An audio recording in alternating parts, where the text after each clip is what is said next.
So I'm here today with Alexandra Brown from NOAA. Alexandra, if you want to go ahead and introduce yourself. Hi, good morning. My name is Alexandra Brown. I am working from NOAA and I am the founder of ADAPT, Accommodating Differently Abled People Team. It is NOAA's employee resource group for people with disabilities. It's such a pleasure to talk to you today. Likewise.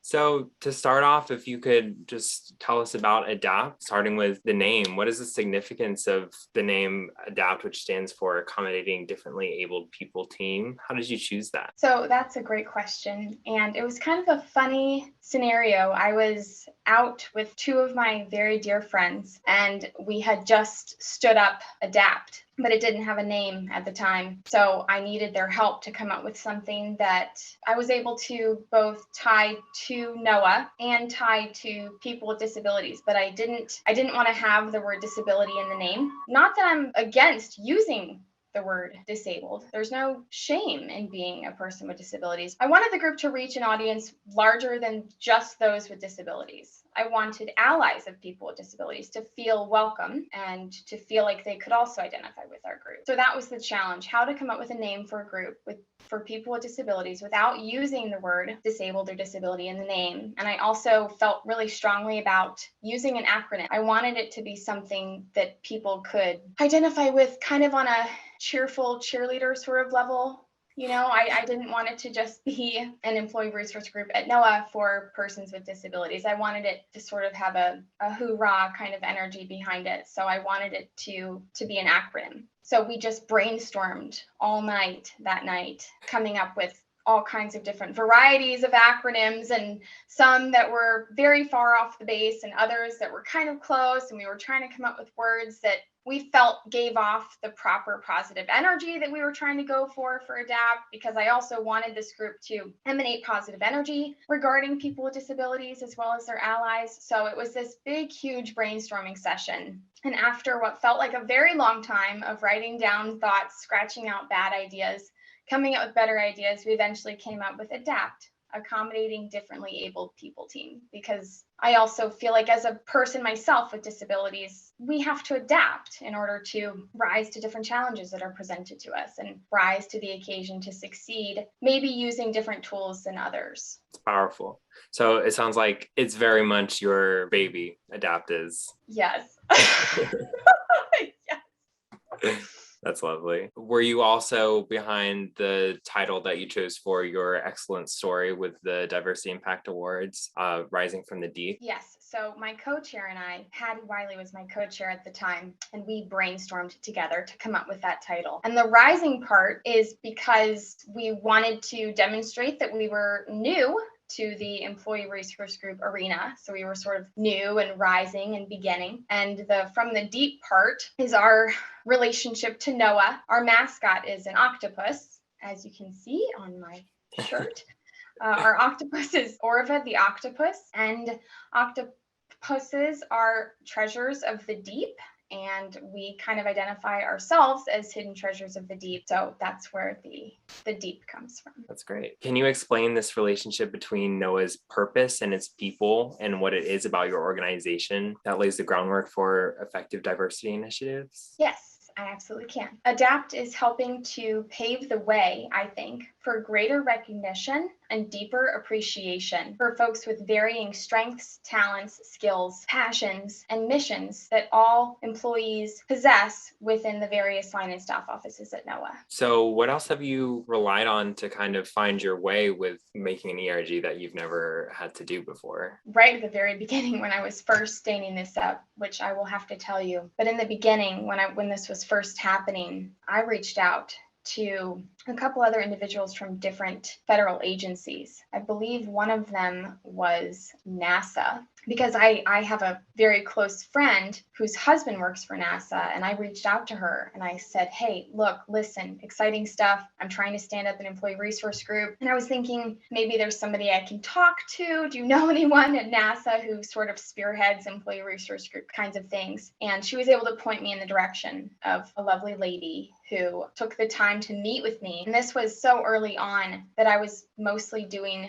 brainstorming for myself. I don't even think the group group was really solidified at the time yet, but I was kind of trying to do some prep work, so I wouldn't go into it completely empty-handed. But I did find myself seeking additional support from outside of NOAA, just to get ideas, just to compare practices, see what they were doing versus what we were doing. I was starting brand new from this. I myself hadn't even participated in any other NOAA employee resource groups. This was my first time in that arena at all. So I did everything I could to collect as much information as I could to kind of get a footing, because I was definitely in uncharted territory for sure. You have to tell me, what was the spark that kind of led you to take that on and really showed you that there was that need for an ERG representing people with disabilities at your organization?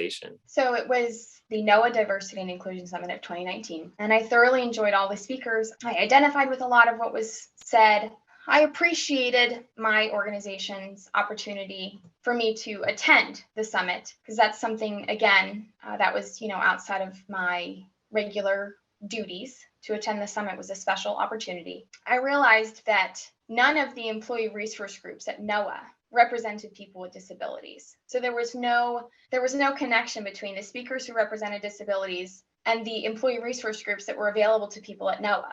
And I sat there in the audience and I thought, well, this doesn't seem right. I feel like there's a pool of resources missing at NOAA. And I'm not really sure what came over me to this day. I don't really know, but something inside me said, you have to speak up, Alexandra. I was like, okay, I don't know what's going on. I raised my hand and I asked for a microphone during the Q&A session before I could figure out what I was doing, before my brain could connect to my consciousness and tell me what I was about to do. I had a microphone in my hand and I stood up and I asked the question, are there any employee resource groups at NOAA for people with disabilities? And I knew the gentleman who was going to answer my question. He was a friend of mine. And he paused for a moment and he said, no, Alexandra, I don't believe there is. And I said, well, I'm pretty sure, I hope I'm speaking for many others in the audience, both physically in the audience and online, that something here is missing. There is a pool of resources missing from the wonderful ensemble of already existing employee resource groups at NOAA. We are missing one for employees with disabilities, and I am confident I'm speaking on behalf of others who feel the same way in the audience today. So I'm here to tell you all that I'm starting one. My name is Alexandra Brown, and if you're interested in joining NOAA's employee resource group for people with disabilities, please send me an email. Thanks so much. And I sat down. I was shaking. I was sweating. I had goosebumps. I handed one of the lovely ladies the microphone, and then I kind of came back to reality, and I was like, oh my gosh, okay, I'm not really sure what I just did there, but okay. And that day I got emails from people who were interested, and just like that. Then your fate was sealed. And that was it. So had you had experiences prior to that where you kind of felt that lack of resources? Personally, I did. Yes, I did. I struggle with some hidden disabilities, and they tend to impact me in such a way that nobody knows except me. I was still a relatively new employee at the time, coming in every day with the smile on my face and bringing the sunshine that I work very hard to bring to folks every day because I love my job, was difficult sometimes because of what was going on with my vessel. And I didn't really feel like I had anyone to turn to that I could turn to safely without maybe jeopardizing my job. I never voiced that to anyone. I never gave that insecurity or fear any life. I never did anything with that concern that I had, but it was just something that I thought about from time to time. And I thought, there's no way I'm the only person who feels like this. I'm positive there's someone else who comes to work possibly every day. Maybe it happens every now and then, and they're having a hard day, and they might need a safe space. They might need some tips on how to manage through the day if their symptoms are high, or they might need some advice on how to navigate that territory with your job. And how do you handle that situation and still maintain your role? It's kind of uncharted territory, and it's sort of quicksand. You don't want to step into that and misstep, or you could end up sinking. That was a fear and a concern that I had that I never voiced. And that was probably, without me realizing it at the time of asking for the microphone, that was probably one of the driving forces for me. I felt like maybe, hopefully, if such a thing existed, then other employees with disabilities at NOAA would have a safe space to go to. Whether they needed, like I said, whether they needed resources, whether they needed advice, whether they just needed a private room to share what was going on that day and to be comforted and consoled that everything would be okay. It's cliche to say, but sometimes you just need to hear that when your body is fighting against you. I think for me, knowing how it felt to be struggling and needing to hear those words and possibly needing some advice, I didn't want anyone else at NOAA to feel like that. If I was able to work together with other passionate people to bring something like this to life, I was hoping that I could decrease the number of times some employees face that struggle every day. What kind of feedback have you heard from employees at NOAA about ADAPT and about the resources that ADAPT has been able to provide? I'm happy to report I've heard positive things about ADAPT now existing at NOAA. And one thing I have heard is just what I said earlier. It has provided a safe space for employees, number one. And number two, we've directed more attention at NOAA now toward people with disabilities, which means we are becoming more comfortable with the uncomfortable, and we're having those conversations. We're having those difficult conversations, and we're discussing accommodations, and we're discussing different hiring paths, and we're discussing resources available to support our employees with disabilities and make sure that our employees with disabilities at NOAA don't feel any less supported to succeed, just like anyone else at NOAA. So was there a specific challenge you can think of that was on your plate as a chair that you were worried ADAPT wouldn't be able to rise from the deep to meet these needs, and you ended up surprising yourself? One of the very first challenges was accurately messaging who we were and why we were at NOAA and what we were doing, because I think we were initially received as an employee resource group for people with disabilities, because right off the bat, we didn't have our name. Right as we were stood up, we were just employee resource group for persons with disabilities. So it was giving off a certain kind of energy. That's what caught my attention to changing the name, because I think everybody, I feel safe to make that generalization. I think everybody, almost everyone, can identify with the warm and fuzzy feeling that you get when you're part of a team and when you have a name that you can chant, or root for in a race or something, and a mascot too. I think those are things that bring people together and make you excited, and you want to put on your war paint and your jersey and go stand on the side bleachers and cheer for your team, because it feels really good to do it, and it feels good to be part of that camaraderie. And I didn't feel like we could establish that with persons with disabilities employee resource group. I did not feel the energy from that name.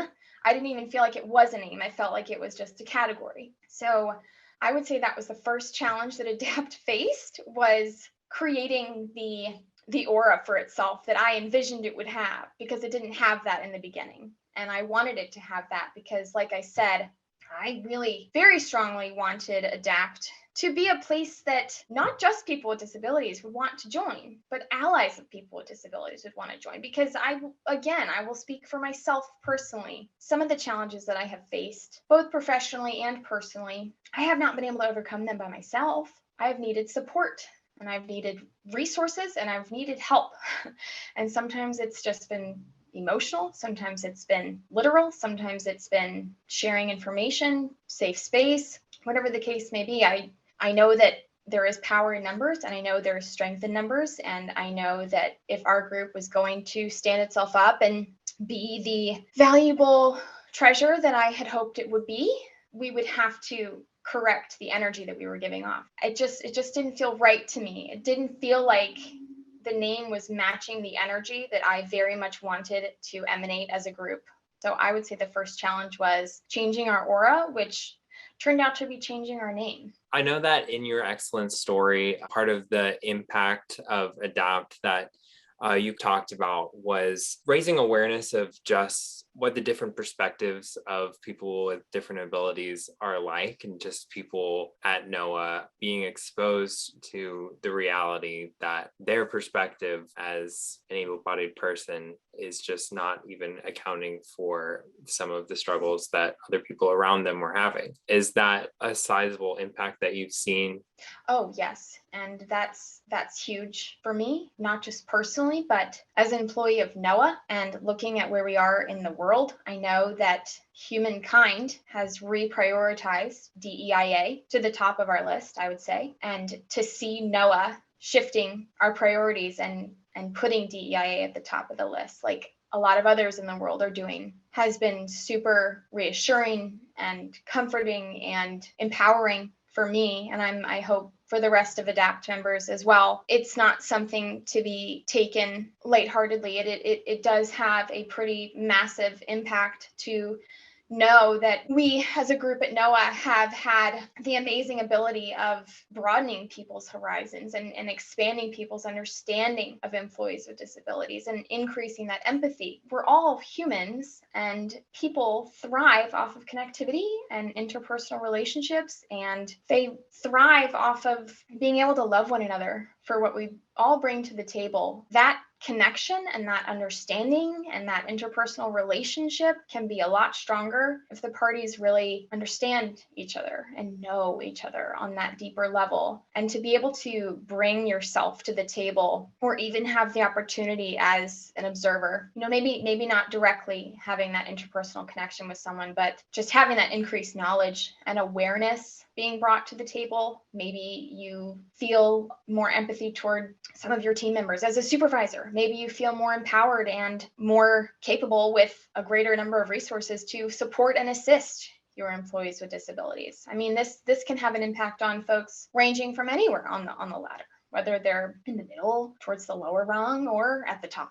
I think having this increased knowledge and awareness and understanding and empathy for employees with disabilities just makes for a more diverse workplace, and it just strengthens those relationships. I mean, like I said, we all need each other from time to time. So it's nice if you know that you have those people there for you if you need them, when you need them. Since we have just about a little more than a minute left, I'll let you choose what you'd rather talk about. Oh, what do you envision for the future of D&I in your organization? That's a great one.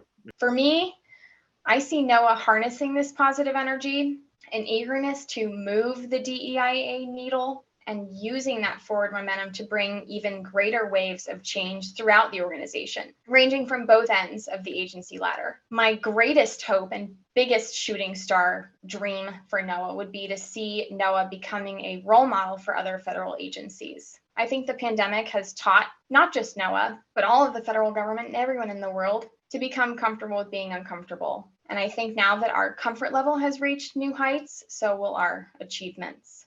Awesome. Well, I believe you can do it. Thank you so much for answering some questions about the important work you're doing over there at NOAA. Is there anything else that you wanted to share before we close it up? Anything you need to plug? Or I think this is the start of something much bigger to be taking place at NOAA. I think ADAPT is just the start. And as I referenced earlier, we have a rather large ensemble of employee resource groups at NOAA. And I think the tables have turned, and I think the energy has shifted. And I think we're entering a whole new reality, providing employees with resources that didn't exist before. And I think we can only go up from here. Can't wait. Me All right. too. Thank you so much.